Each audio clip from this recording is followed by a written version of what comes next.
আসসালামু আলাইকুম, আমি মোহাম্মদ রাজু। আমি আজকে আসছিলাম হলো স্মৃতিসৌধে ভিডিও করার লেগে। আসলে অনেকেকে আমি মন পরীক্ষা করলাম যে আসলে আমার কাছে টাকা নাই। আসলে অনেকজনই বললাম, আহ, অনেকজনই সবাই বেশিরভাগই দিছে কিন্তু।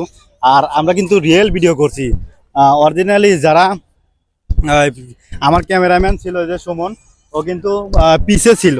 ঠিক আছে, এমন ভাবেই করছি দেখা যায় না। ঠিক আছে, ওর রাখছে অন্য জায়গায়, এতে মোবাইল ধরে রাখছে, কোনো স্ট্যান্ডও নাই, হাত দিয়ে মোবাইল ধরে রাখছে। আর হচ্ছে বলছে, আমি বলছি যা ওর কাছে টাকা নাই, দেন।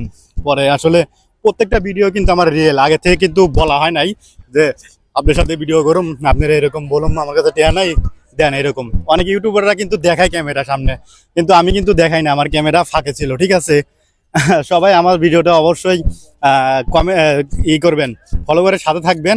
আর যারা ইউটিউব থেকে দেখতেছেন সাবস্ক্রাইব করে পাশে থাকবেন। সবাই ভালো থাকবেন, আমি যেন অসহায় মানুষের পাশে থাকতে পারি সবসময়। আল্লাহ হাফেজ।